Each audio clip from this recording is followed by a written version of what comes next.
Arrêtez. Lâchez prise.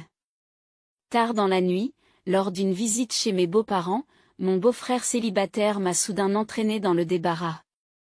Il avait le souffle court et lorsque j'ai résisté, il m'a couvert la bouche et m'a plaqué au sol. Ne faites pas de bruit. Écoute ce que je dis. Dans ce moment de tension, je ne pouvais pas le défier. 3 minutes plus tard, j'ai entendu des voix à l'extérieur, mon mari et une foule. Incapable de demander de l'aide par peur, je me suis préparée au pire. Je m'appelle Emily Brown et j'ai 29 ans. Je travaillais comme infirmière dans un hôpital de la ville et je vivais avec mon mari. J'ai rencontré mon mari Henri, de 3 ans mon aîné, par l'intermédiaire d'une agence matrimoniale. J'ai entendu dire que les vierges étaient compatibles avec moi. Je suis heureuse de vous avoir rencontré, Emily. Lors de notre première rencontre, j'ai pensé qu'il s'agissait d'une personne inhabituelle, mais à part cela, il n'y avait pas de problème particulier avec Henri. Il travaille pour une entreprise réputée et a une personnalité agréable. Nous sommes sortis ensemble pendant 1 an et nous nous sommes mariés. Et la famille d'Henri vit dans un village de montagne isolé, où elle gère une grande exploitation agricole avec des membres de sa famille. Ses parents sont des personnalités respectées dans la région et sa mère, qui est le chef de famille, occupe une position d'autorité parmi les membres de la famille. Malgré la distance, je les aimais bien parce qu'ils me traitaient toujours avec gentillesse. Depuis notre mariage, nous nous rendons de temps en temps dans la ville natale d'Henri, tout en gardant une distance confortable. C'est au cours de notre 2e année de mariage avec Henri qu'un événement s'est produit. Ne me sentant pas bien, je me suis rendue à l'hôpital, où j'ai découvert que j'étais enceinte. Lorsque j'ai annoncé la nouvelle à mon mari, il a sauté de joie. Henri s'est exclamé: « Bravo, Emily.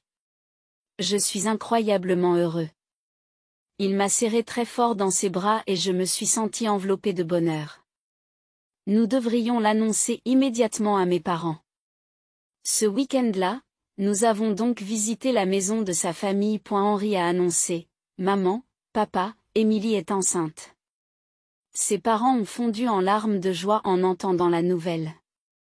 Félicitations, Emily. Je suis vraiment ravie. Même mon beau-père, habituellement réservé, a souri et a dit: « C'est merveilleux. Je suis reconnaissante à ma belle famille pour son accueil chaleureux. » J'ai répondu: « Merci beaucoup. Emily, est-ce vrai que tu es enceinte ?» Soudain, j'ai entendu une voix derrière moi. Et quand je me suis retournée, il y avait Noah, mon beau-frère, en pantalon de survêtement. Noah, de 6 ans l'aîné d'Henri, menait habituellement une vie de reclus chez mes beaux-parents. Ses cheveux défaits et son allure un peu débraillée donnaient une impression étrange tandis qu'il me regardait avec surprise. J'ai répondu: « Oui, Noah. Je suis enceinte. » Nous ne nous étions jamais parlé correctement auparavant, et il n'avait même pas assisté à notre mariage. Son approche soudaine m'a laissé perplexe. En entendant ma réponse, Noah a écarquillé les yeux et s'est retiré dans sa chambre. Ma belle-mère m'a consolée. Ne faites pas attention à lui. C'est un reclus d'un autre monde qui offre rarement des félicitations. Mon mari a ajouté: « Oui, il a toujours été excentrique. Considérez-le comme inexistant. » Bien qu'il m'ait rassuré, je n'arrivais pas à me débarrasser de mon malaise. Depuis notre mariage, chaque fois que nous visitions la maison de mes beaux-parents, Noah me fixait de ses yeux sombres, ce qui me donnait un sentiment étrange. Il n'est pas exagéré de dire que j'éprouvais une forte aversion pour Noah. Ce jour-là, après avoir fait nos adieux à mes beaux-parents, nous sommes rentrés chez nous. Après cela, j'ai commencé à avoir des nausées matinales. Mais Henri m'a soutenue avec diligence. Il m'a accompagnée aux examens prénataux et a partagé la joie du bon développement de notre bébé. Il était si protecteur qu'on pourrait presque parler de surprotection, car il veillait toujours sur moi. Emily, ne te surmène pas au travail. Ton corps n'est plus seulement le tien.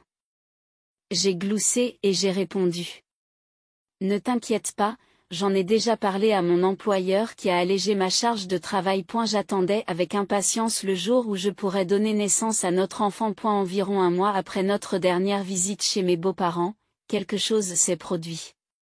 Et, Emily. retournons chez mes parents la semaine prochaine. Ces paroles m'ont prise au dépourvu, car j'étais encore en proie à des nausées matinales et je voulais me concentrer sur mon travail. J'ai d'abord refusé. Mais Henri a persisté. Il y a un festival local, et beaucoup de parents seront là. Nous devons y assister en tant que couple. Mais, n'avons-nous pas fait une visite récemment?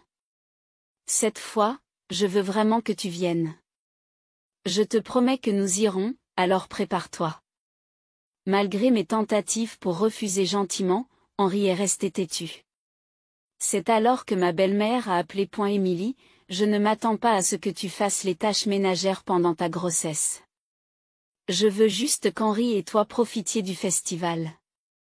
Revenez, s'il vous plaît. Avec les mots de ma belle-mère, je n'ai pas pu refuser. J'ai accepté de me rendre chez eux une fois de plus.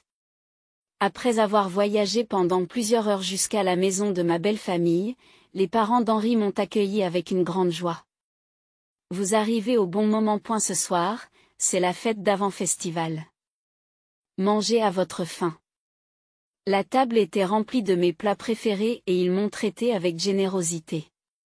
Demain, d'autres membres de la famille se réuniront, mais tu n'as rien à faire. Profite simplement de la fête. Quand j'ai regardé Henri, il a souri gentiment et je me suis sentie soulagée. Malgré mon hésitation initiale, je suis heureuse d'être venue. J'ai hâte d'être à demain. Sur ces pensées, je me suis endormie sur le lit de la chambre d'amis. Cependant, après ce qui m'a semblé être plusieurs heures, j'ai été brusquement réveillée par une forte traction sur mon bras. On m'entraîna dans le débarras situé en face de la chambre d'amis. Dans la faible lumière, j'ai confirmé l'identité de la personne qui me tirait le bras. Ce n'était autre que mon beau-frère reclus, Noah. Un frisson me parcourut l'échine. Piégé dans le débarras, je repris mes esprits. Arrêtez. Lâchez-moi. J'ai crié de toutes mes forces, mais Noah m'a couvert la bouche et m'a plaqué contre le mur. Sentant ma vertu menacée, je me suis désespérément débattue, mais sa force était écrasante et je n'ai pas pu m'échapper. Noé ordonna, ne fais pas un bruit. Écoute ce que je dis. Réduit au silence. J'ai réussi à hocher la tête en guise de réponse. Alors que j'étais coincé depuis environ 3 minutes, j'ai soudain entendu des voix à l'extérieur. Mon mari et de nombreux membres de la famille discutaient. Bien que désireuse de demander de l'aide, j'ai jugé dangereux de défier Noah, et j'ai donc gardé le silence. Alors que la présence lointaine s'estompait et que le calme s'installait, mon beau-frère m'a regardé attentivement. Assez parlé. Suivez-moi. Il me tendit un sac contenant des objets de valeur et nous nous dirigeâmes vers la forêt. Là, une voiture nous attendait. Lorsqu'il s'est assis sur le siège du conducteur et qu'il m'a dit de le faire, je suis montée à mon tour dans la voiture. Mais qu'est-ce qui se passe? Il a alors commencé à parler, révélant quelque chose de vraiment horrible. Je n'en reviens pas tremblant de peur et de colère, j'ai écouté. 3 jours plus tard, Noé m'a ramené au village et j'ai ouvert la porte de la maison de mes beaux-parents. Émilie, où étais-tu? J'ai appelé plusieurs fois et tu n'as pas répondu. Disparaître comme ça. Mon mari, qui était arrivé à l'entrée, m'a soudain crié dessus. Ce n'était peut-être pas surprenant, étant donné que je n'avais pas répondu à ses appels ce jour-là. Mes beaux-parents ont eu l'air choqués par la présence de Noah à mes côtés. Émilie, tu étais avec Noah pendant ces 3 jours? Qu'est-ce qui se passe? Lorsque Noah et moi sommes entrés dans la maison, nous nous sommes retrouvés face à eux dans le salon. Pourquoi ne dis-tu pas quelque chose au lieu de rester silencieuse? Qu'est-ce qui se passe ici? Pourquoi es-tu avec mon frère? J'ai sorti quelque chose de mon sac et je l'ai posé sur la table. Henri, s'il te plaît, divorce. Quoi? Mon mari et mes beaux-parents avaient les yeux écarquillés en regardant les papiers de divorce signés que je leur tendais. Pourquoi ce divorce soudain? J'ai été gentil avec toi, un bon mari, n'est-ce pas? Je croise le regard d'Henri qui fronce les sourcils. Je sais tout maintenant. Inutile de faire semblant. Qu'est-ce qu'il y a? Qui est la victime sacrifiée?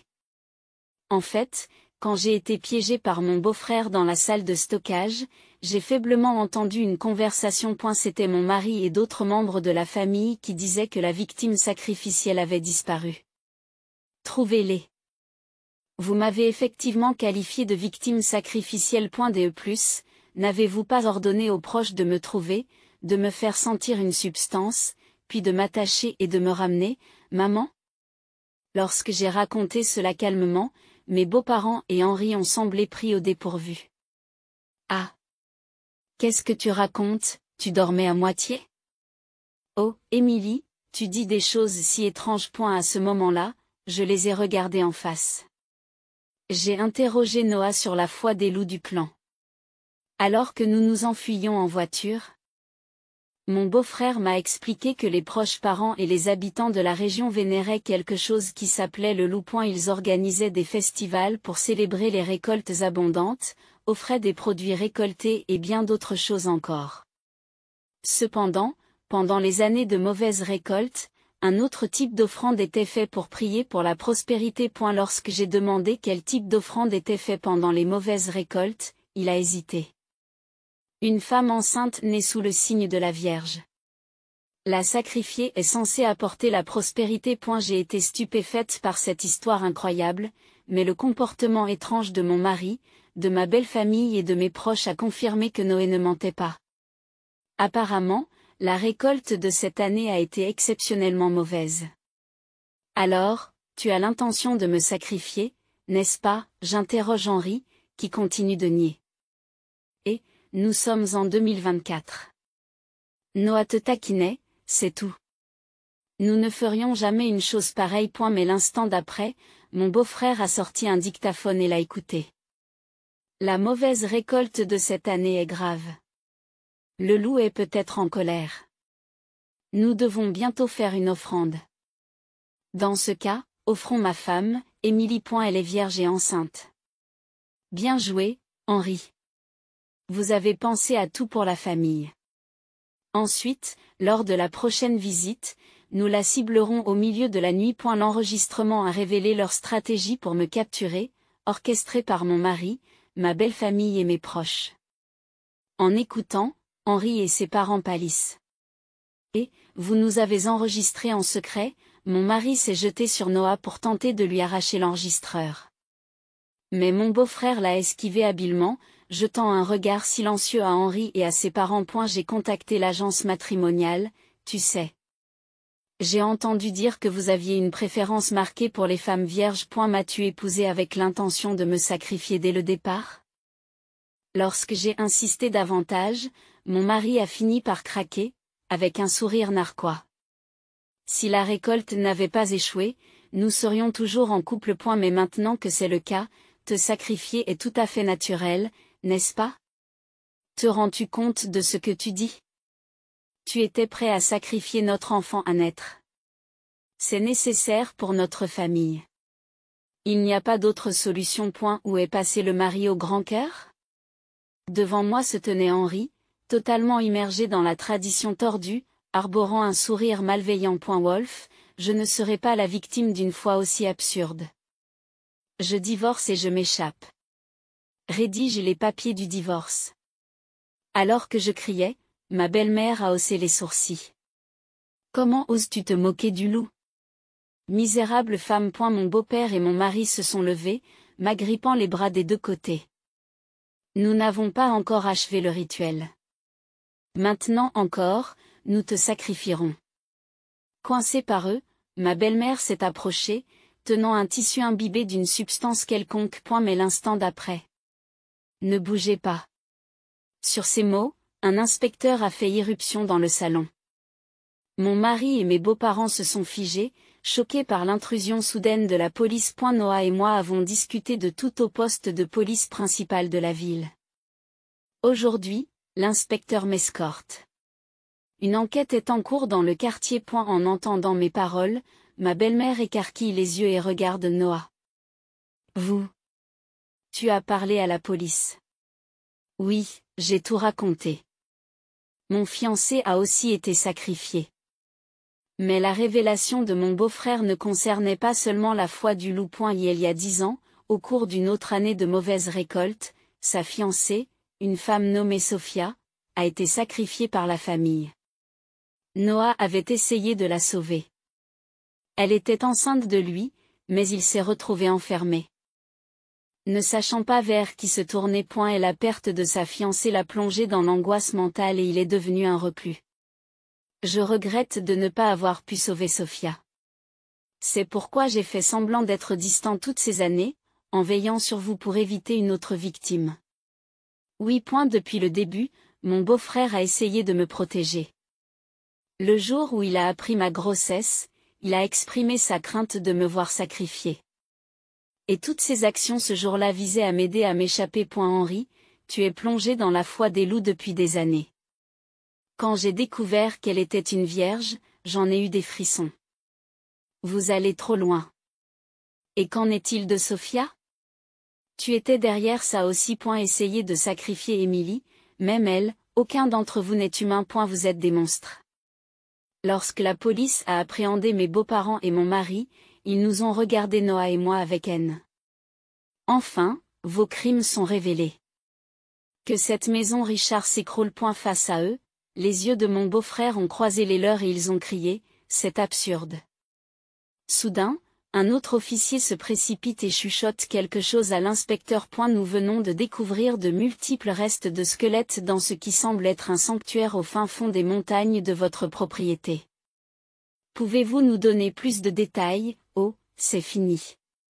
Mes beaux-parents pâlirent et s'affaissèrent en signe de défaite.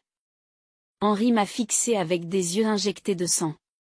Tout est de votre faute. Ne crois pas que tu t'en sortiras comme ça.